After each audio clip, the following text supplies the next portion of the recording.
Hey everyone, Steve here from Big Head Tech, and this one I am super excited about.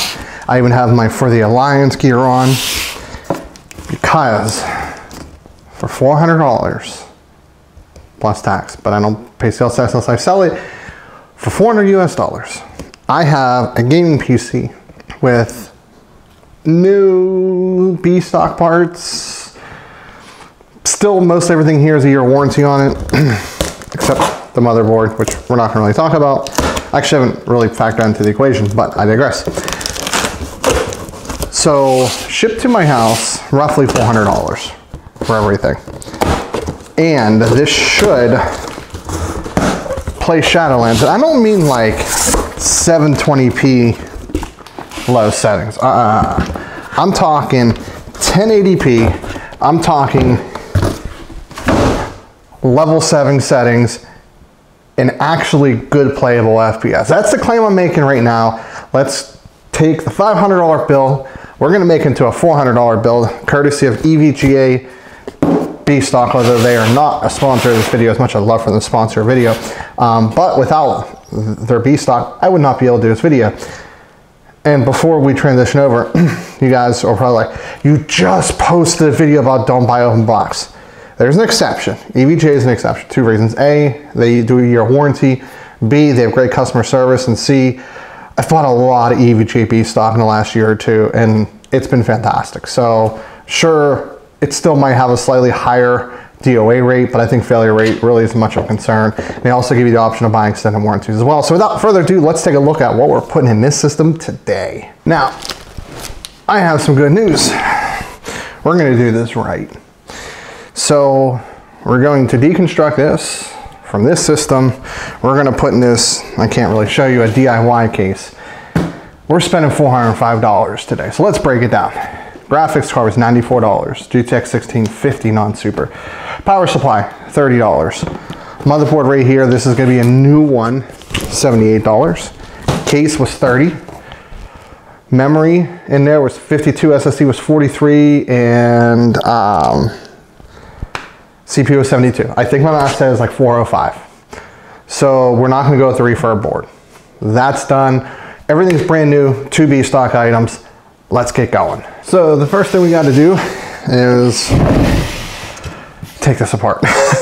Now it's actually not gonna be bad because more or less we just have to take out the motherboard because we have to unplug everything obviously. But, and then obviously the GPU is not coming over, although this will go back in here. But the case, the power supply is staying in there. Everything else is gonna more or less come out. We're also gonna remove I'll show you guys here, these guys. Make life easier. Of course, these are gonna be sent back.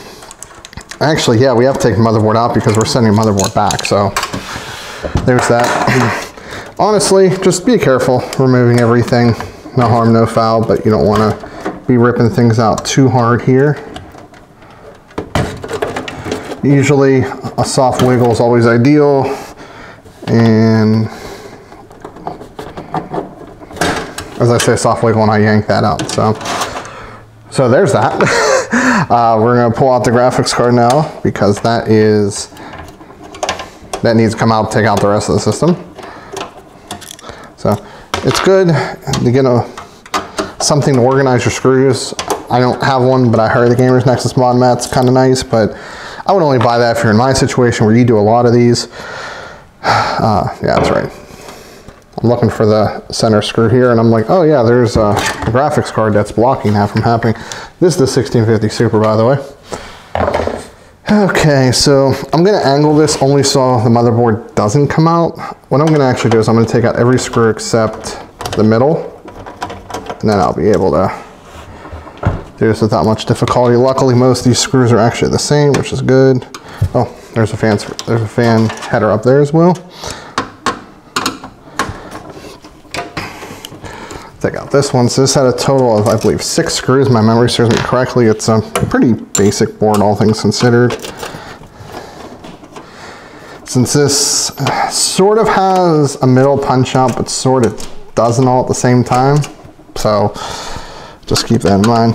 It's one of those things where it fits inside the standoff, but it doesn't like extend out. You still have to screw it down kind of one. So I actually do not recommend doing this vertical. I recommend doing it horizontal for safety reasons. I'm just doing this to show you what I'm doing. So disclaimer there. And now I'm going to hold it by the heat sink.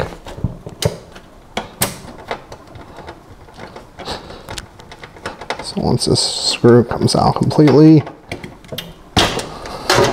there we go.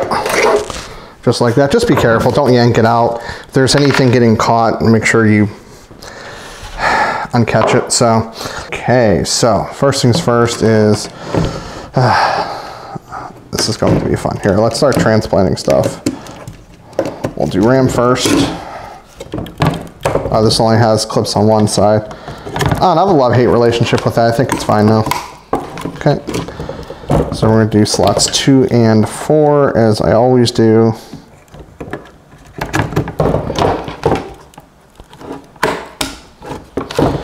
Good there. We'll get the M.2 off of here. And then I am going to slot this back into the spot. I don't want to forget about it and then have Newegg, who is probably not going to refund me and I'll have to wait for a replacement. But either way, it's fine. It is what it is. It's when you make stupid decisions, you pay the consequences. There we go, we're tight. Now I'm going to attempt to, I don't have a flathead screwdriver. Okay, so for the purpose of this test, I'm going to do something that, to be honest, even LTT will do, but I don't want to say that they do bad practices over there. To be honest, every little stupid thing that they do, like to save time, I do as well. Honestly, most of us do it. And that is not replacing the thermal paste. For this application, it's fine. Because we're only going to be doing some testing. This is already running pretty well. And I have an aftermarket cooler that I'm going to be doing a test on anyway. So there's no point to waste thermal paste. And to be honest, if it's relatively new, a non-overclockable chip, it's fine. I mean, there's probably some elitist out there saying, no, it's exposed to air after it cured. If you have thermal paste, you should do it. I'm not going to argue that. If you don't have thermal paste and it's like a brand new application and everything like that, it's not going to kill you. Just watch your temps, see if they're acceptable. That's honestly what I tell people. There are, like, since this is going to a customer, if I wasn't replacing this, then yeah, I would definitely do it in a heartbeat, right? But because I am replacing it before it goes to a customer, it's honestly not a big deal. Okay, so first things first, let's get the bag of screws out. So the system is half assembled, more or less. So separate that. Let's get our power supply here. That was $30 courtesy of EVGA B stock. It's 80 plus. We'll leave it at that. It's 80 plus white, I believe, is what EVGA calls it. So, you know, it's tough. When you have such a low budget, you don't really have much of a choice. When you're spending 30, 40 bucks on power supply, you're not going to get a quality 80 plus bronze, 80 plus gold power supply. That's just the reality. And people say, we'll save up. Well, I get that, right? But not everybody is going to save up. That is unfortunately the reality. And in some people's cases, if you're impacted by world events, right, you may want to get your son or daughter something that will play Minecraft, World of Warcraft, League of Legends in really good detail, and even turn on some of those more difficult to run games at some level. And if that's $400 all you have two options. You go to somebody on Craigslist and hope they're not scamming you, and that stuff's gonna be as is, or you go to a reputable builder that's gonna give you at least a year warranty, a couple of years on support, and you know they're gonna have the computer back to you in less than a week if something dies on it. That's what I do. Let's open up this guy right here. Can't tell you how many computers I've completed with an IO shield not installed. We all have done it, and many of us have done it more than once. And most people, not builders necessarily, most regular people, and even me, if this isn't a for sale unit, yeah, it's probably not going in until I tear it down in like 2 months. So we do have to do the offset down here. And then I'm going to move this one up as well. This does not have, at least I don't see, I don't think it has a center one like this. So there's, sometimes they include pieces that you can put your screwdriver into for standoffs. In my case, I'm simply using a tool I have from Gamers Nexus. So standoff down, I'll pick that up later.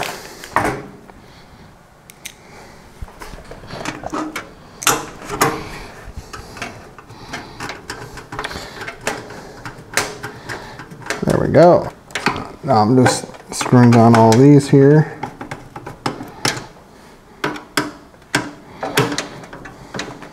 Perfect. Oh, I forgot one. Stupid me. Well, just luckily this one's one that already lines up, so we're good.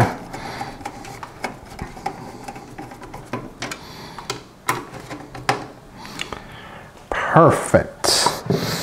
What do I want to do first? Well, first things first is let's take the fan and plug her in. Lovely. I'm going to have to push these out, which are always fun to do because you don't want to. Okay, this has clearance on the board at least. Thank God. Sometimes they don't. And you have to be careful with like tall traces and capacitors too. So that's just something to remember. So I'm being very cognizant of that audio chip down there. Not to scratch it or touch it. Let's do this nice protective film. Oh, remove before. I thought it said void warranty if removed. And I was going to be like, what? Like, first of all, those aren't even enforceable in the United States.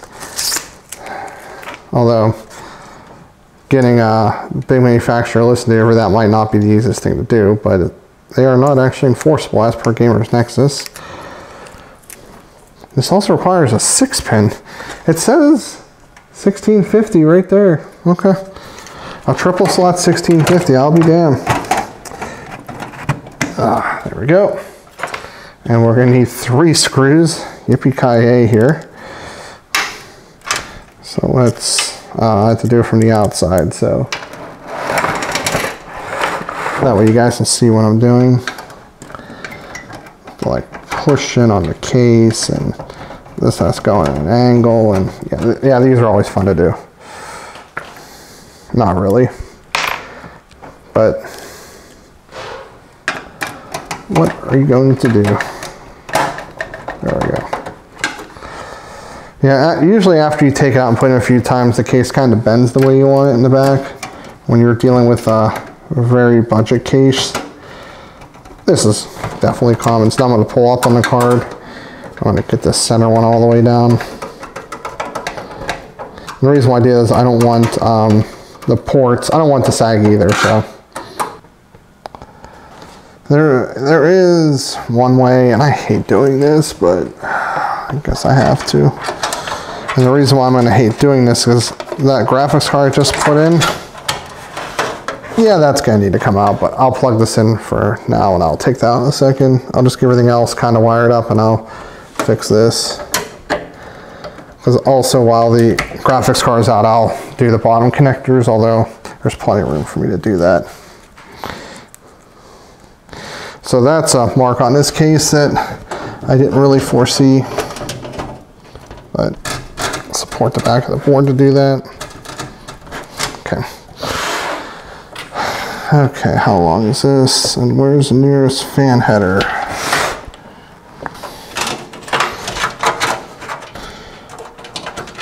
I can probably clip off these Model X connectors if needed, but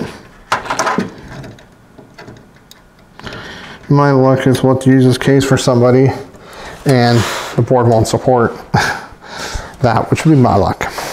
Yeah, we can, let's come out through here instead. I think it's a shorter run here. So we have hard drive LED.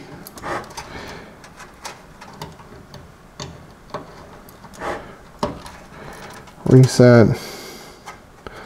I wish they would just make these one connector. There's no reason There's almost no reason why there should be two. I feel like there should be one that can split off into two if needed.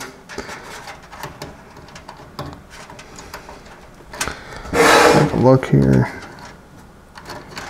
Yeah, it looks to be about right. Oh no, that's USB. This is HD audio.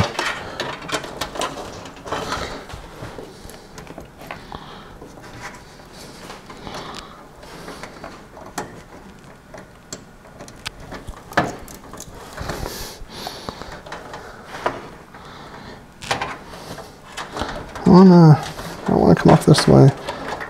Let's see. So I kind of want to leave that just for PCI Express personally, but we'll see how this looks.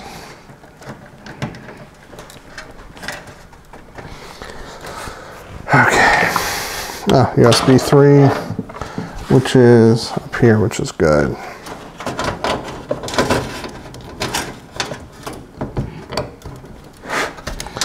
Support the back the best I can. Good.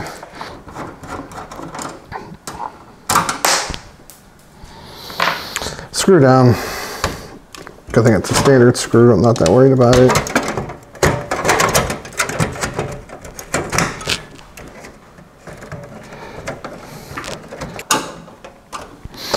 And now that my opinion, the cheapest new / B stock legitimate gaming PC ever built in 2020 with modern components, with the exception of the case, is concluding.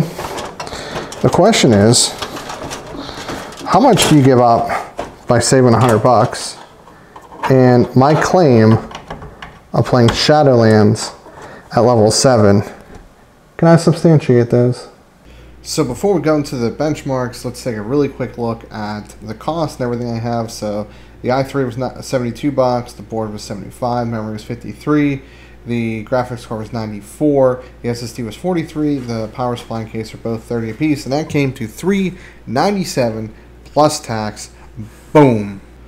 I'm not going to go through this too much. This is a simple showing you what Cinebench results were, same as before, and then here is Blender, again, same exact results. The main system didn't change, just the graphics card, power supply, and case. So let's look at some actual benchmarks. Now looking at actual games here, you'll notice a little bit of dip, but not a huge dip. So, you know, we're coming in like 10 FPS in F1, same FPS in Forza Horizon 4, 10 FPS lower in Ghost Recon Wildlands, and 6 FPS lower in The Division 2. So the 1650 GDDR5 in this situation is falling behind even the 1063 gig, and that kind of makes sense. You know, the 1650 Super with GDDR6 memory is not only going to have much faster memory speed because of the GDDR6, it also has more CUDA cores than the old 1650. Same notes as before, 1080p, 2x MSAUs, level 7 settings, although I do have a sneak peek on higher level settings. And then I will also show the circles that I ran Orgrimmar. For the flight path, I used for the Bash and flight path, which you'll actually see how I do that. But let's take a look at BFA first. So here we are. Interestingly enough, the Ryzen 3 3100 performs the worst. And I think there's reason for this. So the Ryzen 3 3100 uses 2 CCXs. It has a latency issue. Whereas the i3, both with the 1650 Super and the 1650, performed almost identical. So we are definitely looking at a CPU bottleneck running around Orgrimmar, which makes sense because we're basically running 3 people in front of the bank and the auction house. That's going to be CPU bound. So very little difference. I mean, there was some, but these tests can really be up to 5 to 10% different run over run. There's so many variables involved, so do take that with a grain of salt. But basically, saving $100, granted we've lost some RGB and we've lost a little bit of graphics card performance in some games. In World of Warcraft, it really isn't making a big difference at these settings. And here we go with Shadowlands beta. There's a little bit more of a difference here. We're starting to hit more GPU bottleneck than CPU bottleneck, which is going to show the difference. What I thought was interesting was I wish I still had the 1060 because I really would like to test on the Ryzen 3 3100 if that's more of a CPU limitation or if in this case the GPU is doing better. I would still say it's more of a CPU issue because having two different CCXs with only 2 cores in each is going to give you a performance hit. But 85 FPS average, 43 FPS 1% lows, level 10 or level 7 settings 1080p, but I have something special for you. So before we begin, these are the tests I just ran. So we had WoW-EXE, which was the main game, 9.01, and then this is Shadowlands. I just did 2 runs back and forth. And let's take a look at the hardware. So we're going to open Hardware Info 64, run this, and then you can also see I have MSI Afterburner running. So we can see, GTX 1650. Let's look at the rest of the specs here. So we have a Core i3-9100F. We have, I don't know if it's going to show everything about memory. I think the memory is running at like 2400 megahertz, or yeah, 2400 megahertz is all the quicker it's running. You can see the motherboard to Pro 4. You can see that's the external SSD. This is the internal SSD. You can see the motherboard here, and if we go to Task Manager, we can also go to more details and see indeed, that's CPU I'm running, that's how much memory I'm running, that's the speed, because it's fast as I can get it. So we're going to go ahead and hop into World of Warcraft, and turn down this volume a little bit so it doesn't echo too much here. But as you can see, we are currently level 7 settings, so just default slider. We have vertical sync off 2x MSAA 1080p, no restrictions in place, and these are the rest of my test here. And we're just going to do a flight through Bastion. Bastion seems to have a lot to load, so we're just going to take a look and look around here. And I'm taking a little bit of a performance hit. I averaged about 85 FPS down and back. It's probably going to take about a 10 or 20% hit now that I'm recording. But just kind of looking around.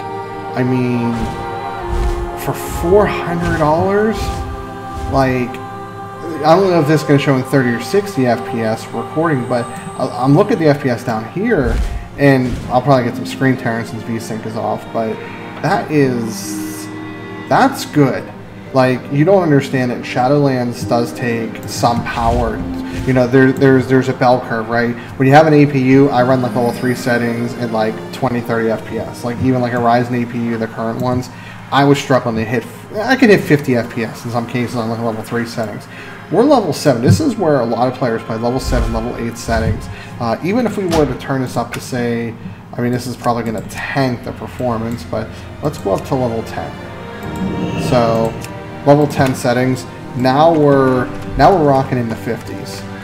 And I mean, nobody should run this level because this will run like crap even on really high-end hardware. So usually level 7, level 8, we're going to do the return trip here on level 8 since that's probably a little bit more realistic what people run. I think as you've noticed here, there's a little bit of a dip from 7 to 8, and that's because you start to get performance hits on things like view distance, ground clutter, environmental detail. These are pretty higher impacting.